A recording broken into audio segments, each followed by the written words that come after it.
Gangster Lawrence Bishnoi जो इस वक्त गुजरात के साबरमती जेल में बंद हैं, उन्हें धमकी देना सांसद पप्पू यादव के लिए भारी पड़ गया।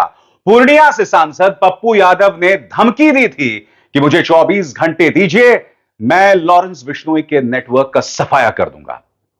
अब हुआ क्या है दोस्तों कि उन्हें एक रहस्यमय फोन कॉल आता है जिसमें न सिर्फ उन्हें धमकाया जाता है बल्कि यह भी कहा जाता है कि तुम कहां कहां जाते हो, हमें सब पता है।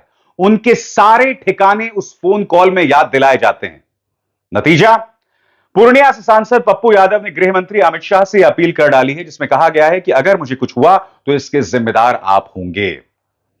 दोस्तों, सबसे पहली बात, सांसद पप्पू यादव को यह बात पता होनी चाहिए कि आप जो है ना, वो एक सांसद हैं, आप नियम कानूनों से बंधे हुए हैं और लॉरेंस बिश्नोई के कोई नियम कानून नहीं है। लॉरेंस बिश्नोई वो शख्सियत है जो हर गुजरते दिन के साथ एक कल्ट फिगर बनता जा रहा है।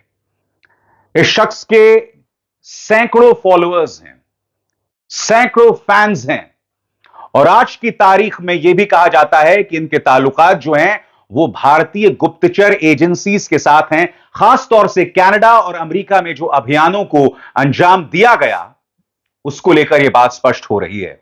मैं आपको बतलाना चाहता हूं, मेरे पत्रकार मित्र हैं दीपक शर्मा, उन्होंने एक ट्वीट किया है जो बहुत वाजिब है। यहां पर वो कहते हैं, पप्पू यादव जी, जिस सरगना के आगे पुलिस सरेंडर है उससे आप क्यों भिड़ना चाह रहे थे? खैर, आपको सुरक्षा जल्द मिलनी चाहिए। दोस्तों, मैं आपको बतलाऊंगा कि दरअसल पप्पू यादव ने कहा क्या था, मगर सबसे पहले मैं जानता हूं आप सुनना चाह रहे होंगे कि उन्हें जो धमकी मिली है, करीब 2 मिनट की धमकी है।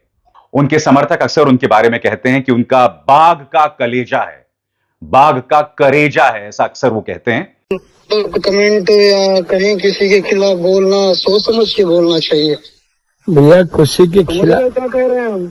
किसी के खिलाफ और किसी के सही चीज के खिलाफ जो बात, जो नॉर्मल में जो ट्वीट करते हैं ना, किसी भी घटना को लेके, किसी भी परिस्थिति को लेके वही ट्वीट होता है। कोई किसी व्यक्ति के बारे में, किसी चीजों के बारे में कोई मतलब उन्हें नहीं रहता है। वो ट्वीट जब कोई घटना घटती है तो एज ए पॉलिटिकल ट्वीट होता है, तो पॉलिटिकल ट्वीट वो अपना करते हैं। उसमें कोई भाई साहब से आपकी क्या दुश्मनी है? नहीं, कोई दुश्मनी ऊपर वाला देखिए, एक बार जानिए। पप्पू कर्म और कांड दोनों करते हैं जी, कर्म और कांड दोनों करते हैं भैया। कर्म करिए, बाद में भाई साहब की वो डायलॉग तो सुना होगा, भैया, एक बात केस करने में भी आसानी होगी। भैया एक बात समझिए, मैं आपको बता दूं, बहुत क्लियर हूं मैं इस मामले में कि पप्पू यादव जी देश के 7 बार इंडिपेंडेंट एमपी रहे हैं और उससे मतलब हम पॉलिटिक्स से जुड़े हैं ना, हम जाने जो हमारे रास्ते में आएगा, मेरी बात से उसके साथ जो आज हो रहा है वही होता जाएगा। आपके रास्ते में ना कोई जा रहा है, ना जाता है, ना जाएगा। वो पॉलिटिकल चीजें हैं, पॉलिटिकल चीजें होती रही है, बात करते हैं। पॉलिटिकल नाले किसी के खिलाफ बोलना, किसी को शब्द बोलना पॉलिटिकल नहीं है। बाकी हम देख लेंगे, एक बार फोन करने का मकसद यही था, सुधर जाओ, नहीं आगे तो देख ही लेंगे हम। नहीं, निश्चित रूप से आप बेफिक्र रहे, आप हम फोन नहीं करेंगे ना, हमें डिस्टर्ब करना। ओके। आप में से जो लोग इस ऑडियो को नहीं समझ पाए, मैं आपको बताना चाहूंगा कि दरअसल इस ऑडियो में कहा क्या जा रहा था। ऑडियो में एक शख्स कहता दिखाई दे रहा है कि तुझे बड़ा भाई बनाया, ऊपर से भाई का फोन नहीं उठाया, मजाक समझ रखा है क्या? भाई को यह सिला दिया, शर्मिंदा करवा दिया, बड़े भाई का फर्ज तो निभा देता, तेरे से कुछ मांगा नहीं, फिर ऐसा क्यों किया? भाई से बात करवाऊंगा, मसला सुलझा लेना अपना। तेरी बेबाकी पसंद थी, तूने कहा एक बार टीवी पर कि जितनी आपकी उम्र है उतनी बार विधायक रह चुका हूं। पसंद आई थी तेरी ये बात। क्या किया तुमने? हमारी इज्जत नहीं रखी, जेल का जैमर बंद करवाकर फोन किया। बिश्नोई भाई ने खाली होकर बात करना, जेल का जैमर बंद करवाने के लिए मिनट के लाख रुपए लग रहे हैं, मजाक समझ रखा है क्या? जवाब दूं? मैं बड़ा भाई बना लिया। यह बातचीत भी हुई दोनों के बीच में और मैं आपको बतलाना चाहता हूं दोस्तों, इससे पहले पप्पू यादव के दरअसल तेवर क्या थे। किस तरह से उन्होंने लॉरेंस बिश्नोई के नेटवर्क की सफाई की बात तक कही थी। उनका बयान आपकी स्क्रीन पर। पप्पू यादव ने ओपन चैलेंज करते हुए कहा था कि जेल में बैठा एक अपराधी सरकार को चुनौती दे रहा है, हत्या कर रहा है, सब मूक दर्शक बने हुए हैं। अगर कानून इजाजत देता है तो मैं 24 घंटे के अंदर लॉरेंस बिश्नोई के पूरे नेटवर्क को खत्म कर दूंगा। वो बाबा सिद्दीकी के मर्डर पर प्रतिक्रिया दे रहे थे और उन्होंने बिगड़ती सुरक्षा व्यवस्था का मुद्दा भी उठाया। जैसे कि आप जानते हैं दोस्तों, राजनेता बाबा सिद्दीक जो कि बीजेपी गठबंधन से जुड़े हुए थे, उनकी हत्या में लॉरेंस बिश्नोई का हाथ सामने उभर कर आ रहा है।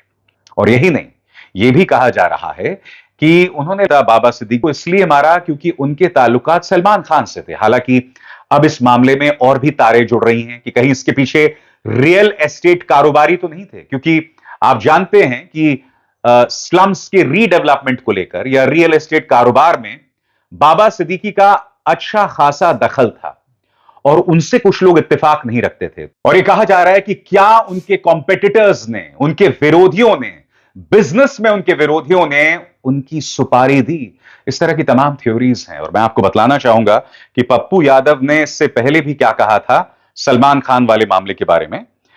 मुंबई से लौट रहा हूं, शहर से दूर शूटिंग में व्यस्त होने के कारण फिल्म अभिनेता सलमान खान जी से मुलाकात नहीं हो पाई। उन्हें भी आश्वस्त करना चाहता था, मैं हूं ना। शाहरुख खान का डायलॉग मार रहे हैं हमारे पप्पू भैया। उनसे फोन पर लंबी बात हुई, वो निडर निर्भीक हैं, अपना काम और इंसानियत को पहली प्राथमिकता बताया।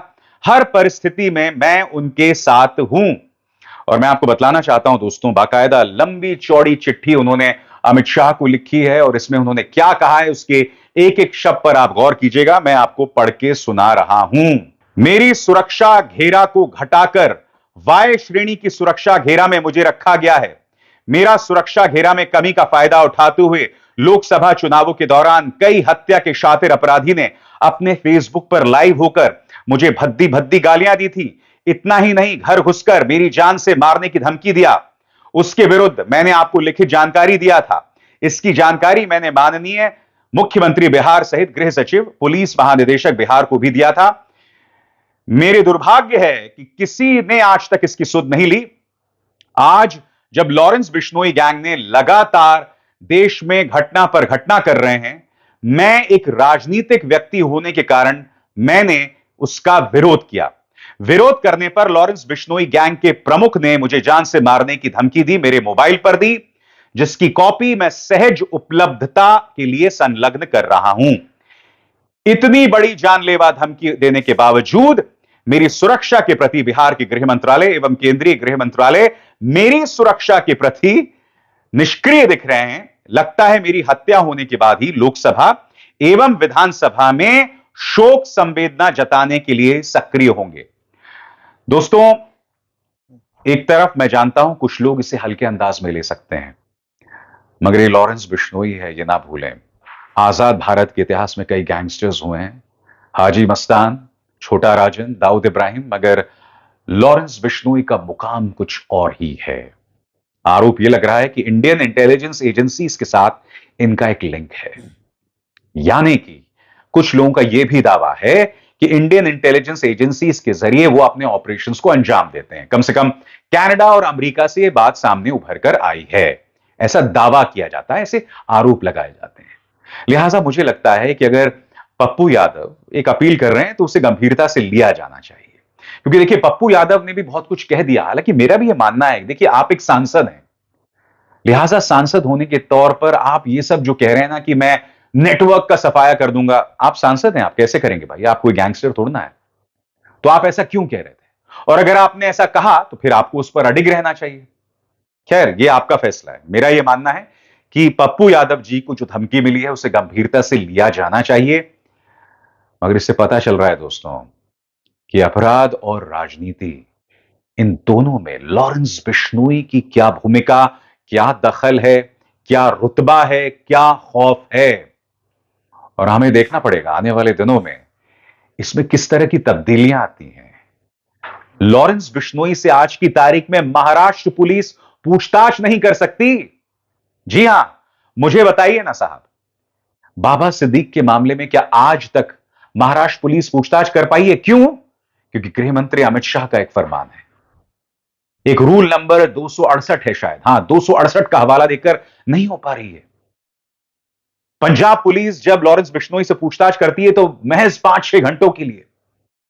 यह अपने आप में हैरत में डालने वाली बात है दोस्तों, कि एक व्यक्ति जो कि एक जेल में बैठा हुआ है, आखिर उससे किसी भी राज्य की पुलिस आसानी से पूछताछ क्यों नहीं कर सकती। इससे पता चलता है कि पर्दे के पीछे ऐसा बहुत कुछ है जो आप और हम नहीं जानते हैं।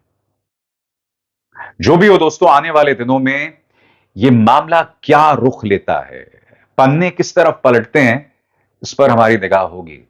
दिलचस्प है, खतरनाक भी है। अभिसार शर्मा को दीजिए इजाजत।